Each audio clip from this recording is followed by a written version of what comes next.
to me, I feel like the real revolution is trying to develop a better way for people to organize and to affiliate, and for capital or money to flow, and for these things to be governed, where you have, the blockchain serves as an on-chain record of voting history on something, right?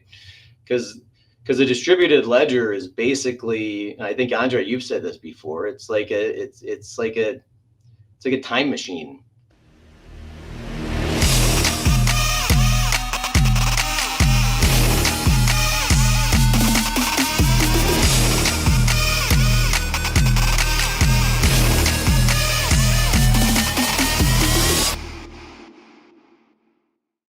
Hey everyone, and welcome back to Vertical Blocks, where today we're joined by Matt Blaine, a blockchain lawyer who's worked with several protocols in the space, including some that you may know on Phantom, as well as Andre Cronje, who needs no introduction. So Matt, let's turn it over to you. Tell us a little bit about yourself and how you ended up in the space. Yeah. Hey Juan. Hey Andre. Thanks for having me today. So I'm a trained lawyer for about 13 years. I've been doing um, complex commercial litigation, that's kind of what I'm trained in, which is basically when you take, pardon my French, but like a big leaky bag of shit with a bunch of different parties, and you try to figure out some common sense to it, see if you can resolve it. You litigate it, go to trial, go to arbitration. And more recently, in the last 5 or 6 years, I've also pivoted into, startups, mergers and acquisitions, transactions, in terms of like the standard traditional stuff that you see with businesses and real estate and financing and buyouts and business fights and things like that. But I guess my experience in terms of dealing with leaky bags of shit is in part what made me interested in getting involved in blockchain law more, and in DeFi. And the way that I look at it is, it's kind of like, from a legal perspective at least, it's interesting because there's not really like a specific practice area for blockchain law, because it kind of touches on basically everything, from contract to property rights to dispute resolution to regulation and compliance, all sorts of things. So the way that I kind of look at it is that it's similar, probably in like the mid or late 90s, to you saw lawyers with practices where they specialized in internet law, but there really isn't a thing that's internet law. It's kind of a combination of everything.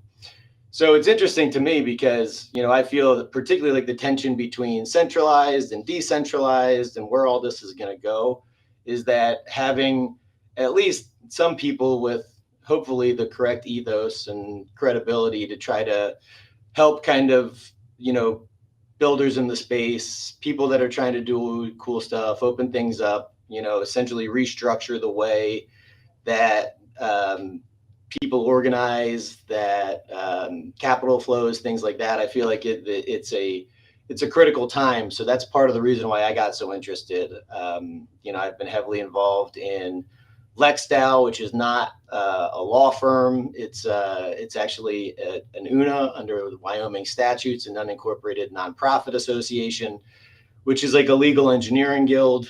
And DAO and some of its spinoffs that I'll talk about a little later, try to do the legal engineering in terms of like smart contract solutions and DAO tooling, so you can make things a little easier for builders and folks trying to organize in this space.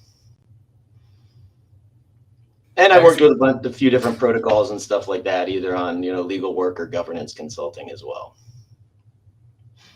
Thanks for the intro. Yeah, it's great to hear kind of the whole scope of what you're working on. Maybe a good place to start would be actually just hearing a little bit more about DAO. I've been following for a bit, but I'm not as familiar with it as I think, for example, Andre is. So yeah, I would love to hear what you're doing over there and how it works. What's the purpose of it? Yeah, so DAO, like I said, it's not only lawyers that are interested in blockchain. It's like legal engineers. So whether it be somebody that's a developer, somebody that's interested in, marketing, somebody, you could even do, lobbying, whatever whatever kind of floats your boat, as long as, you kind of have the same type of, general approach. I shouldn't say approach, because you have differing opinions, but if you're interested in the space, you have something to contribute, and you want to get involved in a group that's focusing on these things, LexDAO is a great place to go. I don't know how many members we have total off the top of my head right now. But there's been some really cool developments in terms of like some offshoots that have happened from folks that have been involved in it. So, I'll just give like a quick run through. There's something called Cali, and I can provide links for these things if you guys want me to a little later. But Cali is and like basically like an on-chain DAO tooling system, like similar to, I guess, what you would see with Aragon, maybe Autonomous and others. But here there's actually like lawyers involved in the founding group, and there's other folks that I think help out. So it's not really just like a startup with these things, where you can essentially form a DAO on chain, through issuing NFTs, work out the governance, figure out what voting thresholds are going to be, figure out how things are going to be managed. I mean, I'm simplifying this a little too much, and I'm not a dev myself, so anybody can hold that against me, and if I butcher it, by all means, anyone can hold me accountable. But even when I'm saying DAO, like that, I almost use that as like a broad term, like a term of art, because what really is a decentralized autonomous organization when it comes down to it? And most of, I think, what we would even consider to be DAOs today are probably not.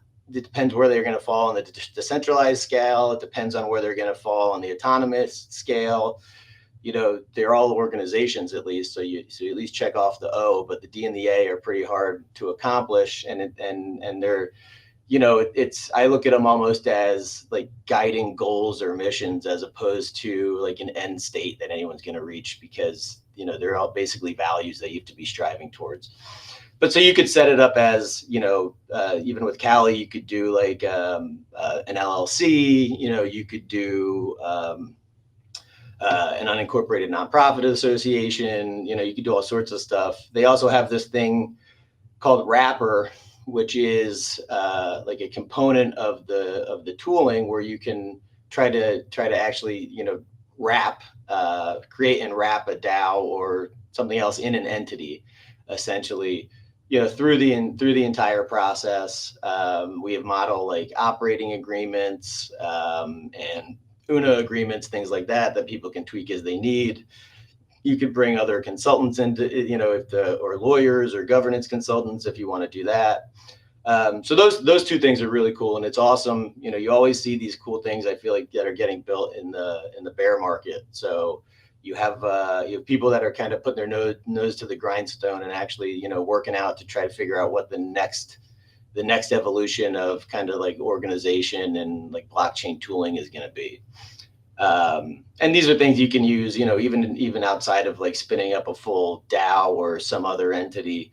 If you were like an individual dev and you just wanted to have some type of an entity that you're operating under, it's a type of thing that you could do and form like a sole member LLC and stuff like that too.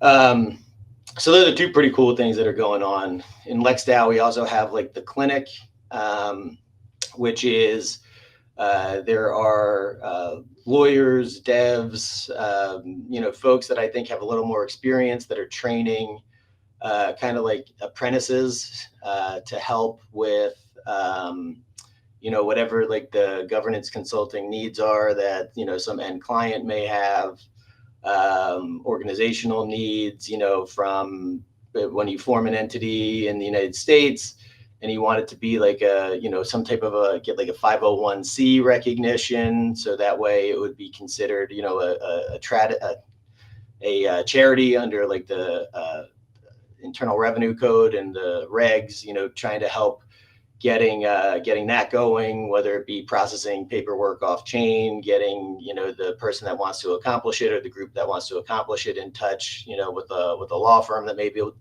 be able to assist them.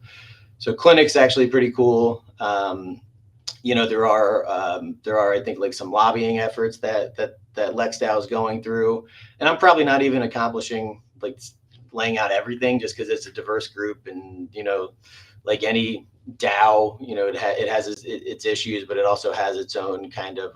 It's cool to have such like a diverse membership group of everybody that's kind of working and doing different things, whether it be working with protocols and trying to help them, or networks and trying to help them, or other individual stakeholders that are trying to do stuff. So those are like three of the things. Would be Cali, Wrapper, the clinic.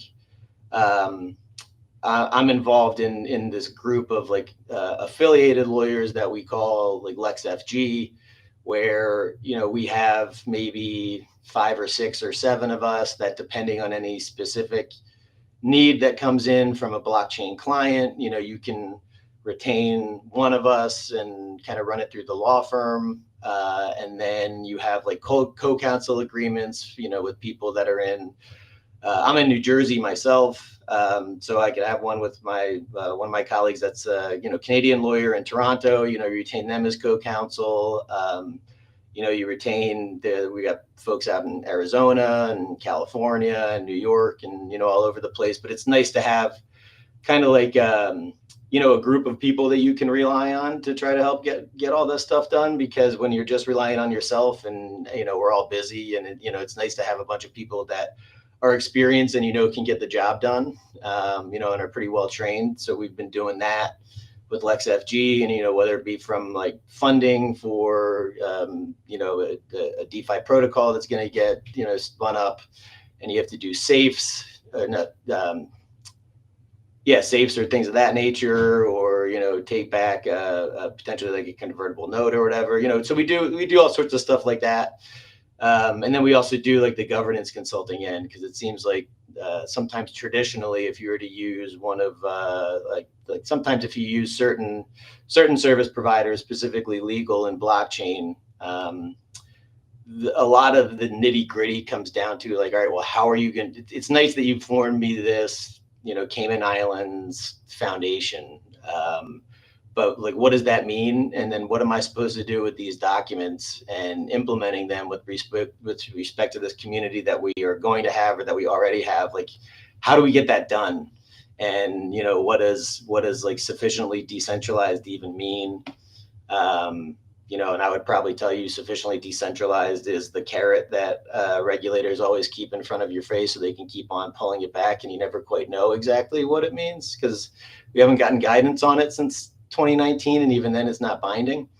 But it's still nice to kind of be able to distill down and give people best practices when we've seen that that those types of kind of like rolling your sleeves up and getting into the implementation part of it is, I think, a pretty lacking area for people that are trying to build stuff and that actually have the credibility and the right ethos and are trying to do it the right way. It's not easy to do.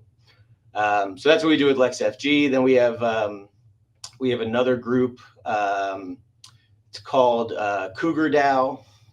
They're focused on essentially trying to bring like ownership interest in real world assets on chain.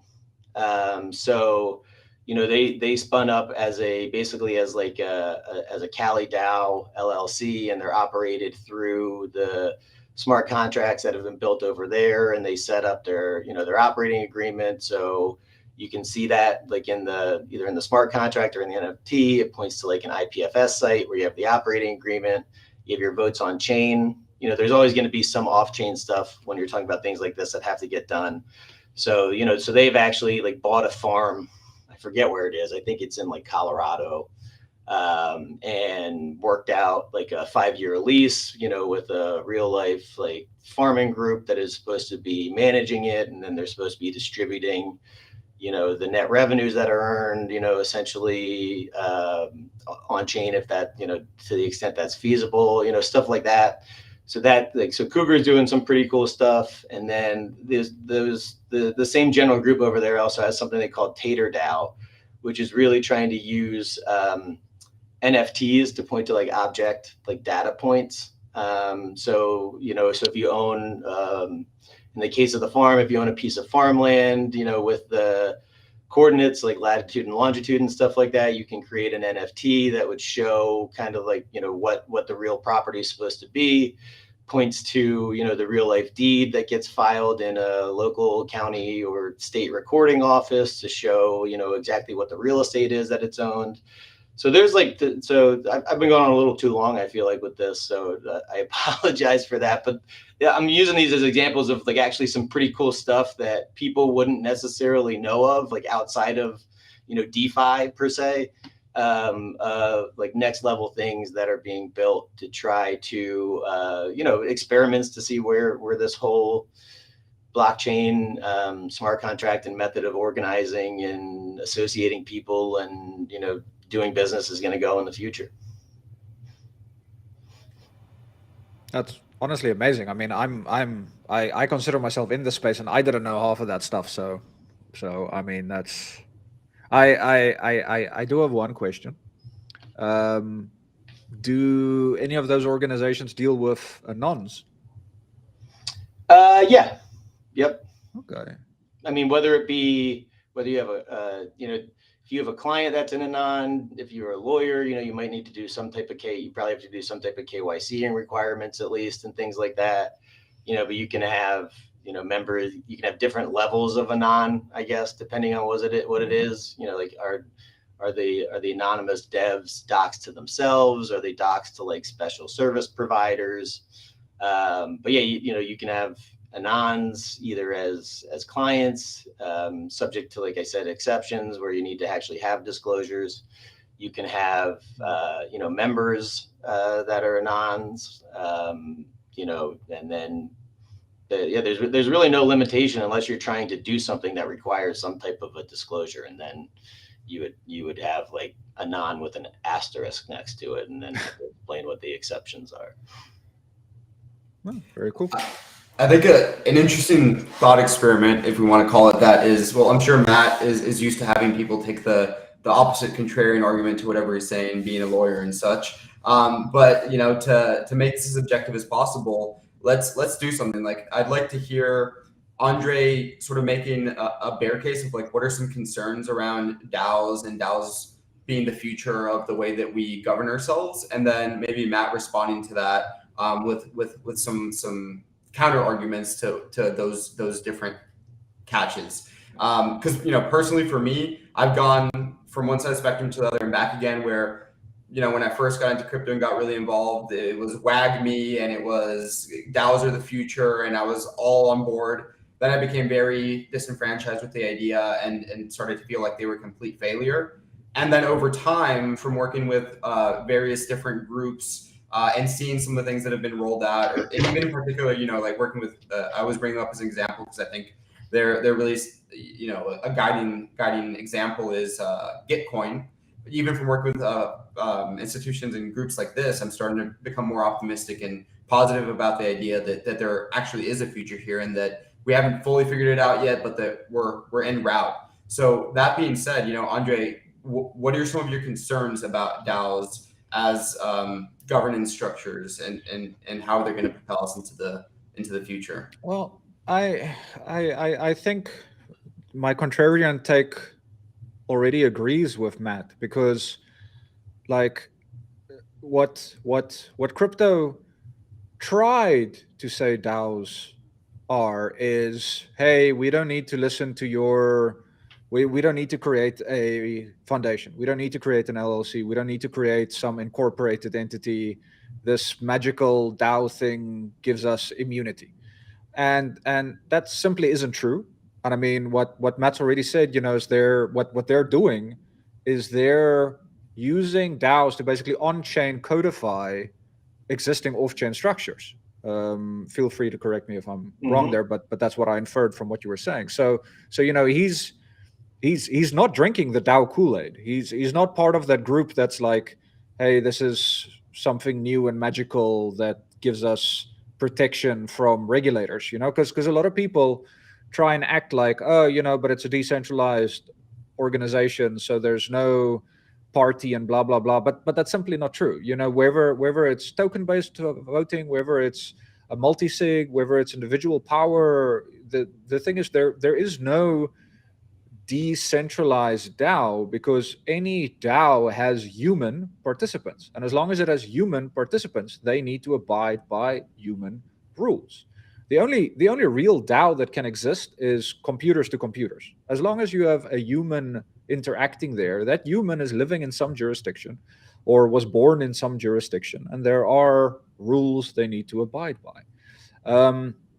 So some, that's it's hard to have a contrarian take here because like Matt's take is that it's not the Kool-Aid version. It's not some magical this is going to keep you out of jail thing. Like if you try and do that, you're still going to end up in jail. And we've seen precedents moving in that direction. Stuff like the library case, stuff like Mango Exploiter. Like there's been a lot of cases where it's been accepted that these things, the word DAO, I again, and Matt said it earlier, and I really liked it, where it's just really a new word for, or not even a new word. It's a synonym for organization. That's all it really means.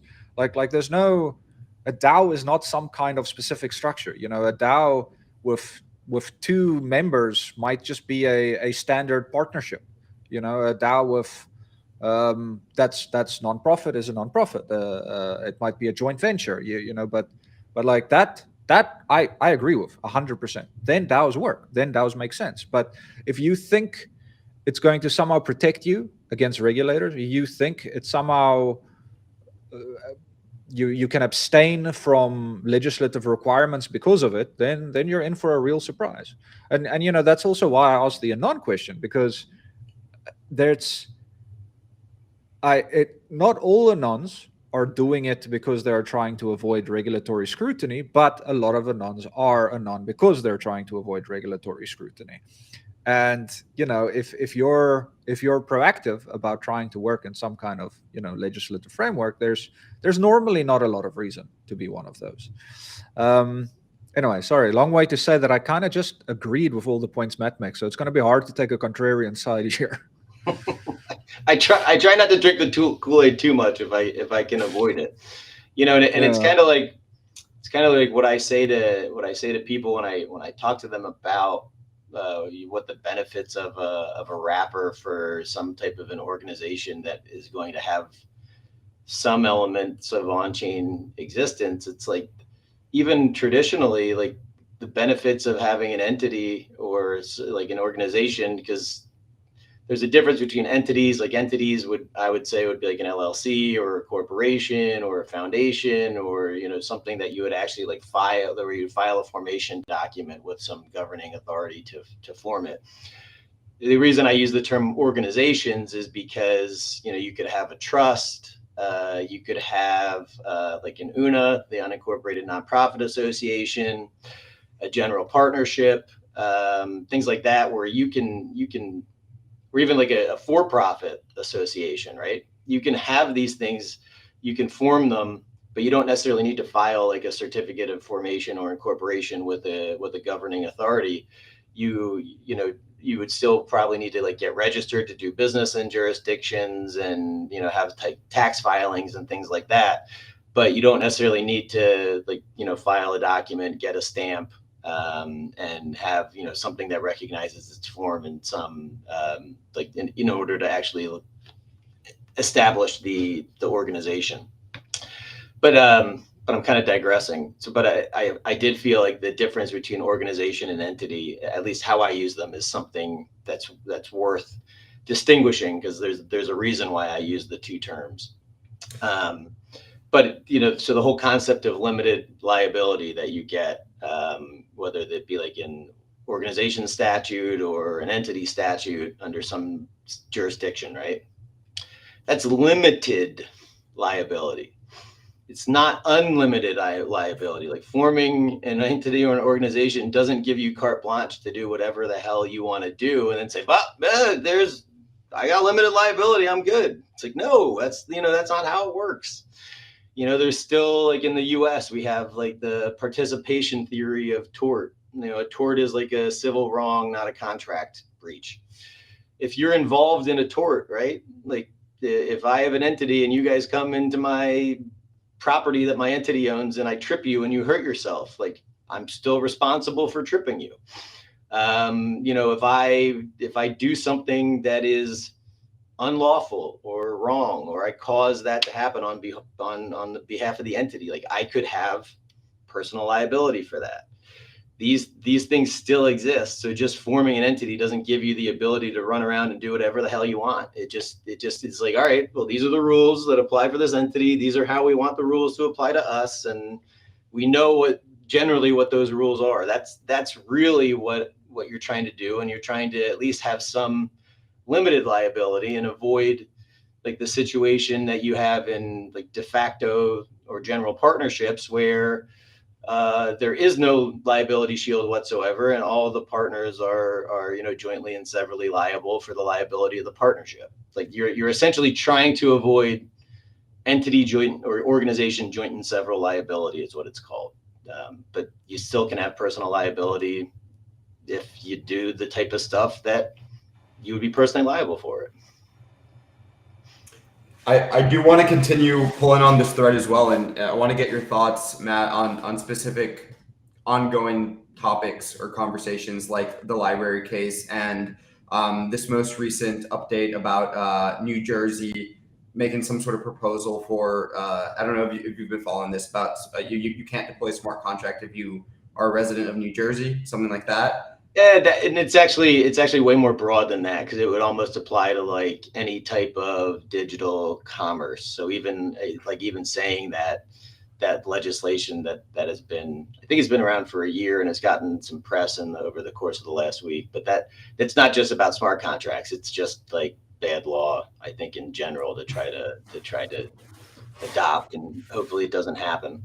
But all right, so I want to maybe then we'll talk about library a bit more, but before we do that, just taking a step back from the sort of legal angle, I want to talk about just how effective are these structures, right? Andre, if I recall correctly, and let me know if I'm misrepresenting what you said, but you said something along the lines in one conversation of DAOs are trying to recreate something new when we've had humans building corporate structures for centuries now, and we've brought it as close to perfect as possible. So what is all this experimentation necessarily leading us to? Something along those lines, right?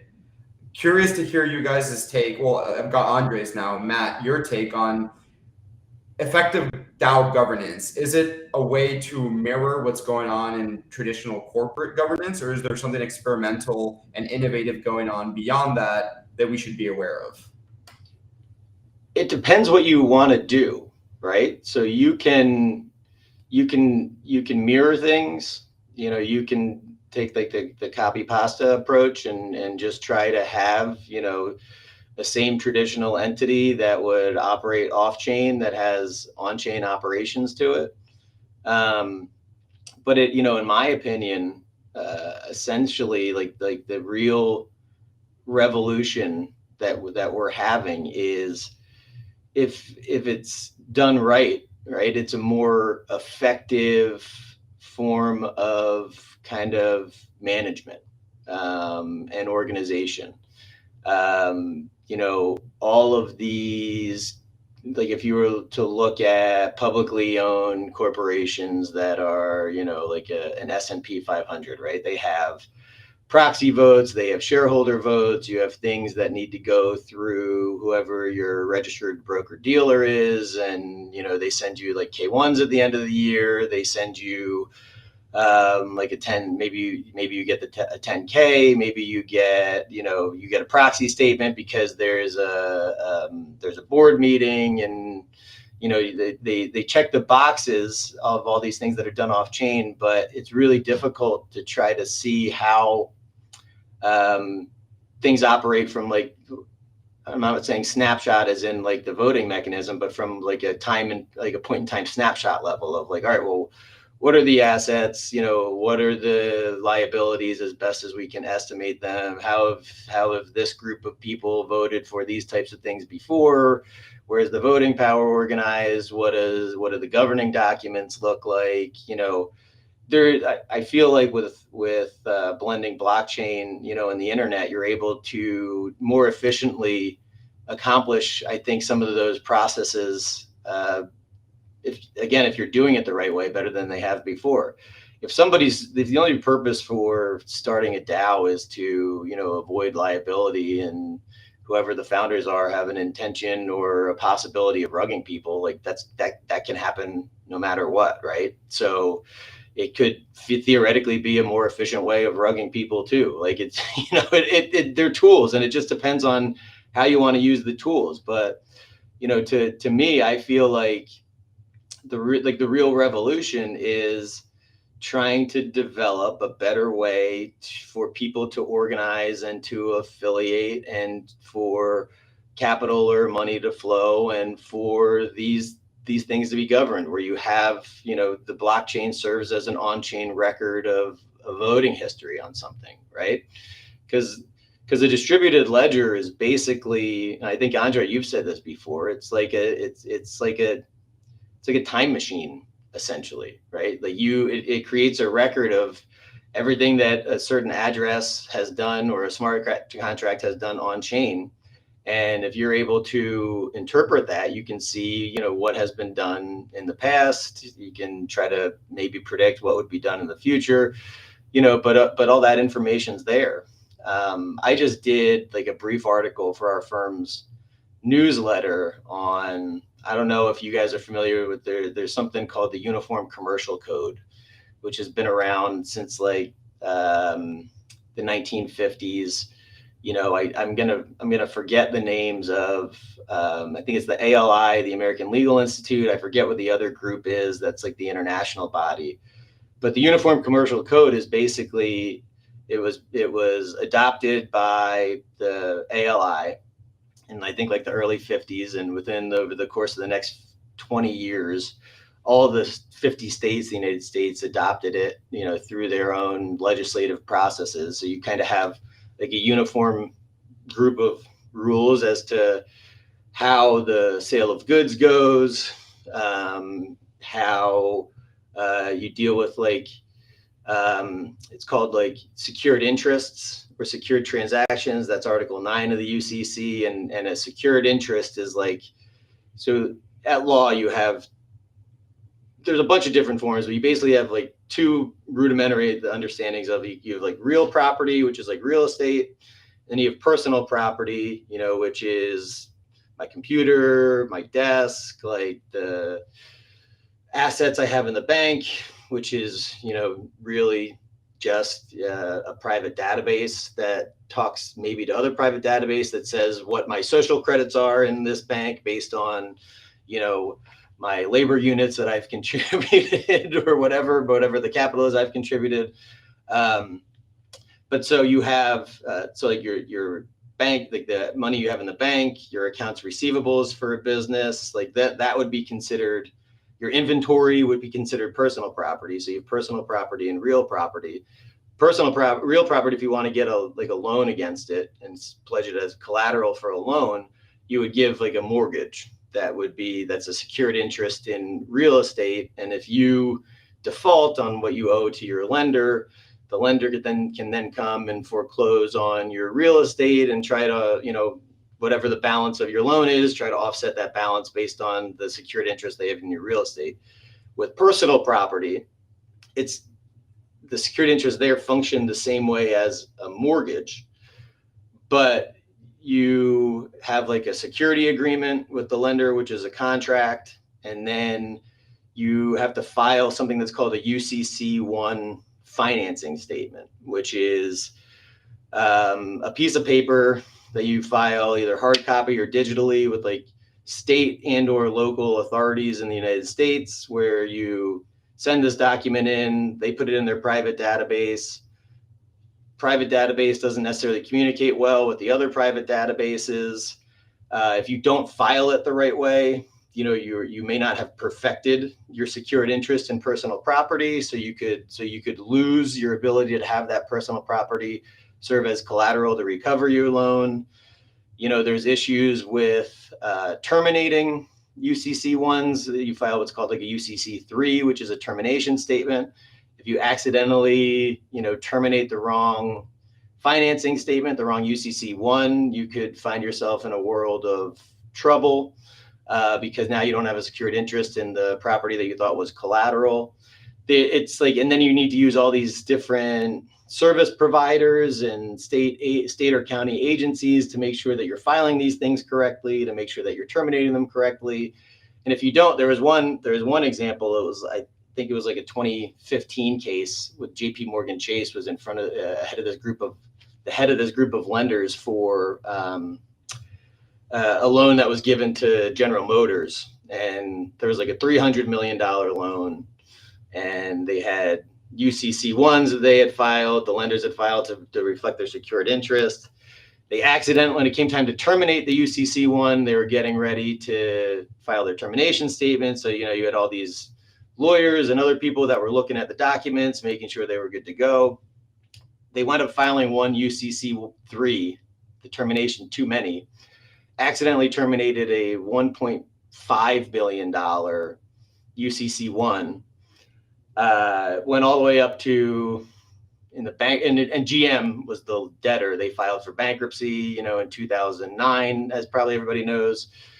You know, it went through the bankruptcy court, went through the Southern District of New York, I think, went all the way up to the New York Second Circuit Court of Appeals, and they said, sorry, your mistake. That's your mistake. You got to live with it. And the group of lenders there wound up losing, like, I think $1 billion because they were essentially unsecured creditors with that. So I'm giving this long-winded explanation because it's an example of how, like, crypto done right can actually fix those problems, because rather than something that was recently passed in the UCC was the Article 12, which deals, it's only been adopted by 4 states. I think it was adopted last year by the ULI. 4 states have adopted it since the ULI came out with it.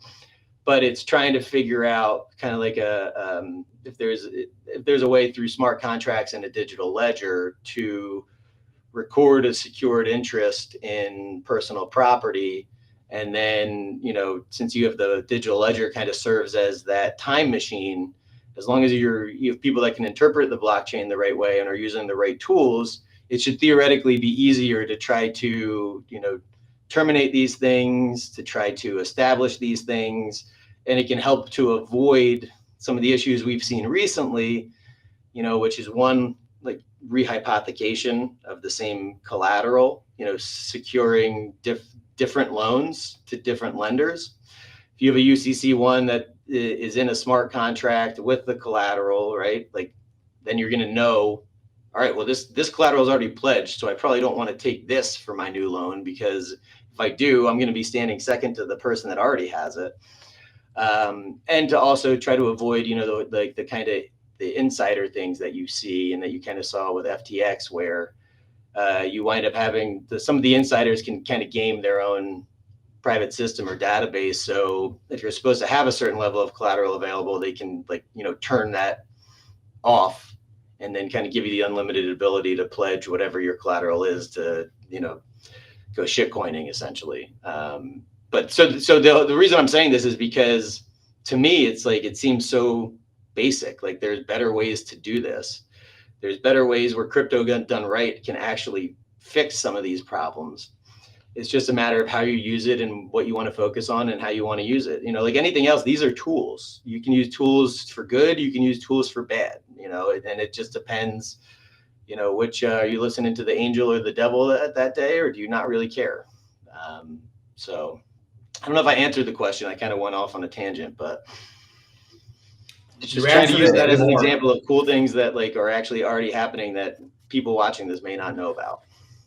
It's very, very well answered. Like, dude, that's this. I've learned so much in this chat already. Like all I'm thinking is everyone needs to just contact you. It doesn't matter what the hell they're doing in this space. They need to have a chat.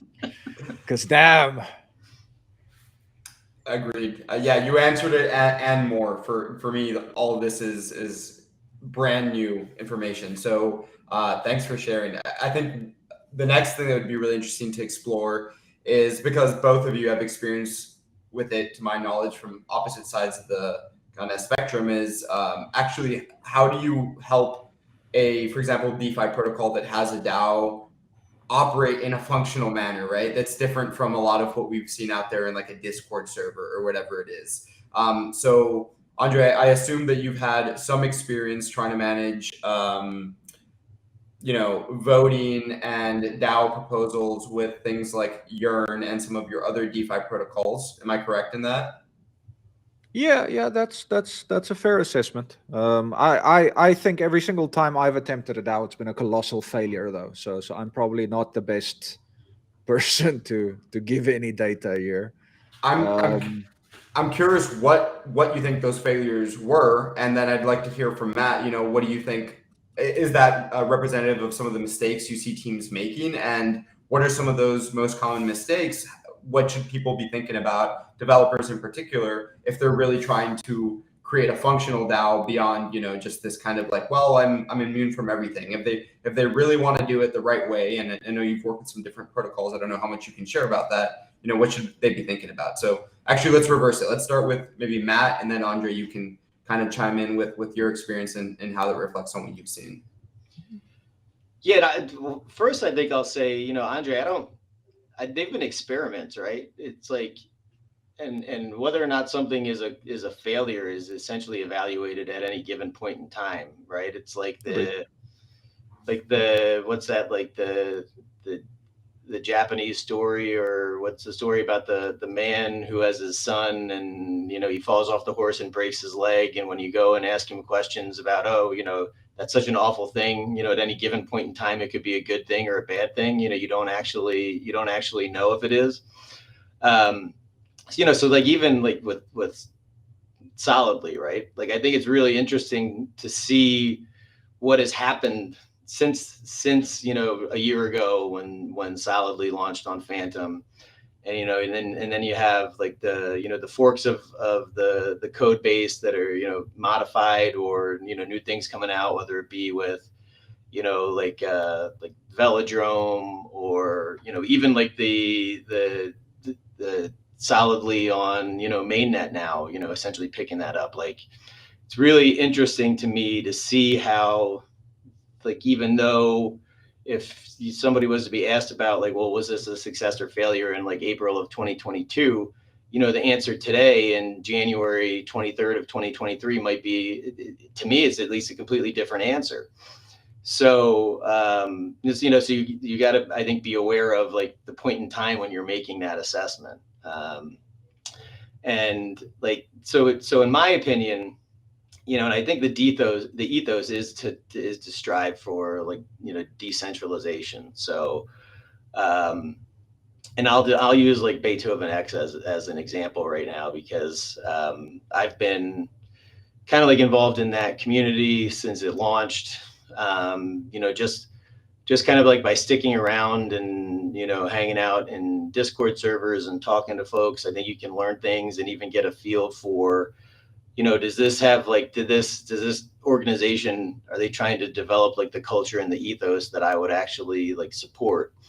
And then, one of the things that I think like Beethoven X has done an awesome job with has been, to really, from like a decision making level, it's been, like very decentralized from the start, where a lot of it is community driven. You have community votes, that go up. There was like 37, I want to say, different proposals that it went up last year, and it's not like, the initial contributors, or the quote unquote like team, are steering all of those. I made proposals as a community member that were passed. Other people have too.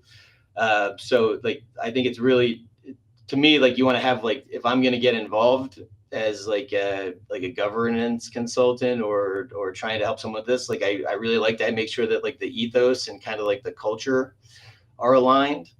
And if somebody doesn't have, or a group or an organization doesn't have like a goal of trying to have like the community bootstrapping or decentralization, then to me, I like, that's somewhat of an issue. But like, I think that like that should be something that you should be trying to accomplish.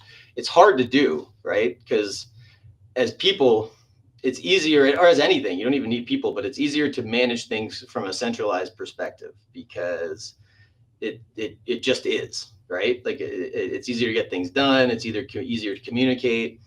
the tough thing is trying to essentially have it act as like what I would call like a member managed like LLC, where putting aside who are the whales that have most of like a governance token or things like that, right? Which is, we can talk about that issue too, but I won't jump into it right now. But like putting those issues of like proportionality and how you're going to be calculating votes aside, is it something that functions like a member managed LLC, or do you need, like, can only certain people make proposals to try to actually do things from an on-chain or off-chain perspective? Is it like what do you have to do there? And then like what are the mechanisms, like can you establish a framework to try to operate? Because no matter what happens, like you still need to have like an authorized representative that's doing stuff, right? Whether it be developing code, implementing code, filing like a formation document somewhere, you still need to like confer authority on someone to go ahead and do something. So like, what are the rules that apply to that? How do you make those rules? Who can establish the proposals? Like, what are the voting quorums? What are all those things? It's and so I've been like pretty impressed with Beethoven X, and then just from hanging around, I've gotten involved, I would guess, with some of the more like with like the core contributors. We put together like a governance framework, that I tried to use like other templates in terms of putting together like my skeletal outline. Other people made tweaks to what they thought would make sense. You have like AMAs and the community asks questions and you try to like refine it, because I don't have like, none of us have a monopoly on like good ideas, right? Like you never know where the innovation is going to come from. You never know, like there's always something that you miss. So it makes sense to have more eyes and voices involved in it, at least as long as they're acting in like good faith, to try to move it forward.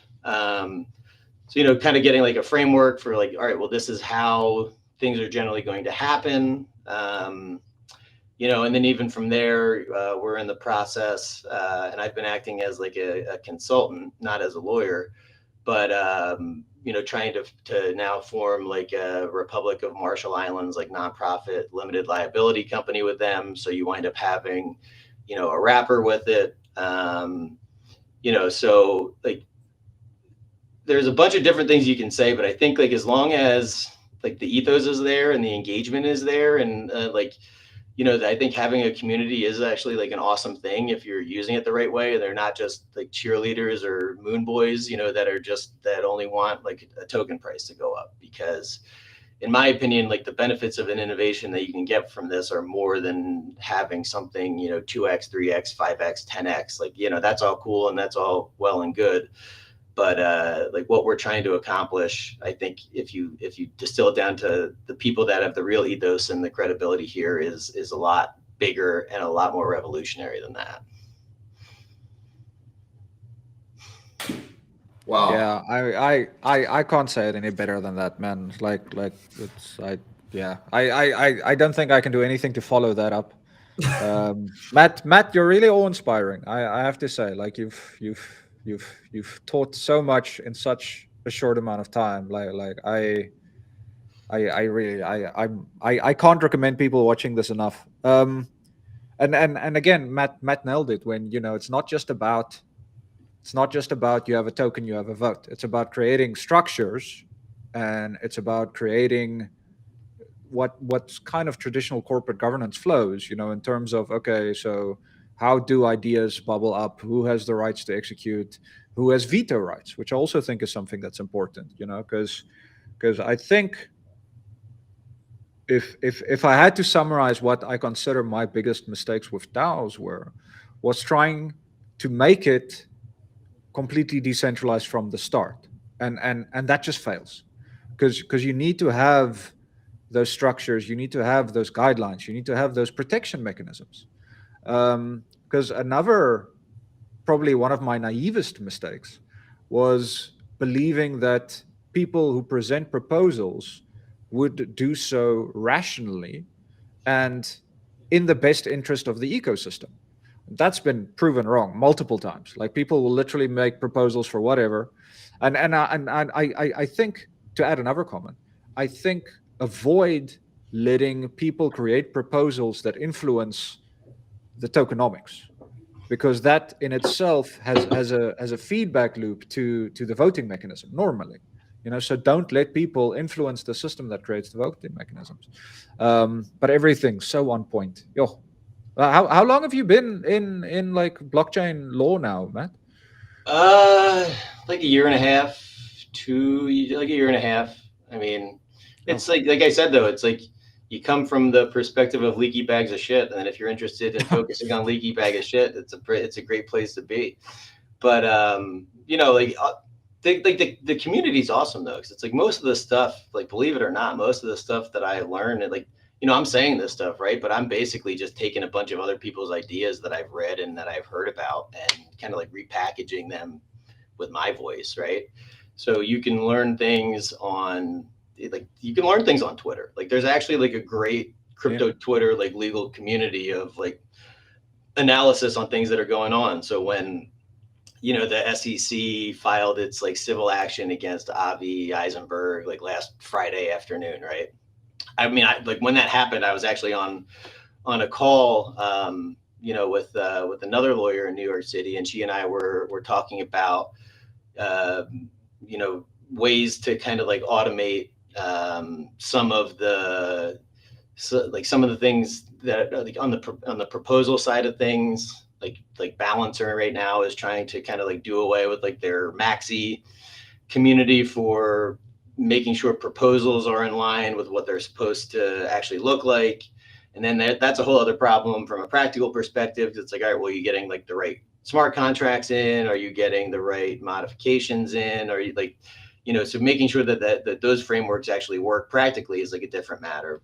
But so she and I were having conversations about this and about, like the different levels of decentralization, and is there a benefit to kind of going like on the Cosmos approach, which is like kind of what DYDX did, where you kind of have, I guess, like your own network, like your app specific network and validators and things like that. And from like a regulatory perspective, even if you're trying to, like, we were talking about it from like a TradFi like blockchain perspective, like would it make sense to do that, so that way you could do like slashing and stuff if there was bad faith or theft. I don't think things like that would ever really work in like true DeFi, but in terms of something a little different that's like a blended approach, is what we're talking about. But the next morning I woke up and we were exchanging more emails and talking about, I think I don't go through their paywall, and I just feel bad paying for the Wall Street Journal, but there was a nice piece that they had, I think, on Saturday morning about the SEC exceeding its regulatory authority and becoming the policeman for essentially everything. And then there was two great takes, like Gabriel Shapiro had a nice take on the charging Avi, but it's also interesting because now they're not actually suing any of the issuers of the Mango token, but they're essentially saying that the Mango governance token is a perpetual unregistered security in the form of an investment contract. And the SEC is always against providing clear guidance. It's like, all right, but what does that mean as to secondary sales, right? Because if it was an investment contract upon issuance, and then all of a sudden there's a secondary market that's established in a CEX or a DEX, like, well, what does that mean? Like, is it constantly an investment contract, or is it just an investment contract at the beginning? So there's two great takes. Like, Gabe Shapiro had one on Friday night. There was it Drew Hinkey's had another pretty good one looking at it. And like through these processes of like people sharing information, that's kind of like how you learn these things and how you get better. Even I don't remember the name of his law firm, but Lewis Cohen, forget if he's with DYX or what he is. His law firm published like, it's called like the ineluctable modality of security or something to try to set forth, analyze over like 200 United States Supreme Court and Circuit Court opinions, and essentially show that like just because a crypto token, when it was initially launched through an ICO or something like that, was an unregistered investment contract, doesn't necessarily mean, and traditionally in the law, it hasn't been this way, that it's an unregistered investment contract for forever. What happens on secondary sales then, and what happens with other things. So, I mean, I would say like just that paying attention in the space, learning from like OGs that, are sharing their knowledge and trying to plug into that. And, Andre, guys like you, Juan, people like you, like there's like a ton of stuff you can learn, and, and it's pretty cool because it is like, if you're looking in the right places, it's in line with the ESA ethos, I think. And like if you're just smart and you pay attention, you can at least make it sound like you know what you're talking about. So. Well said. I mean, I think it aligns very closely with what we're trying to accomplish here of really leveraging the collective consciousness to make decisions, allocate resources, all that sort of stuff that you're talking about, Matt, and really, tapping into what's better than 5 brains. I don't know, 10,000, right? Well, not all of them are going to be of the same caliber, but the ones that rise to the top are going to, promote great ideas that we may have not thought of before. I think in wrapping up this conversation, like the question I'll leave you with is, I'm sure it's part art, part science, but for the DAOs and the protocols that do a good job of leveraging the collective consciousness of their communities and drive active engagement in terms of things like governance, what is it that they're doing right? What is it that they're doing differently that others could learn from? I think they're paying attention and they're listening. And it's kind of having that like inclusive mentality as opposed to the exclusive mentality. It's like knowing that you don't have a monopoly on good ideas.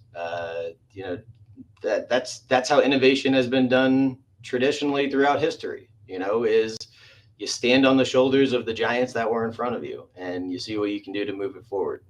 Whether looking at Western political theory, whether it's like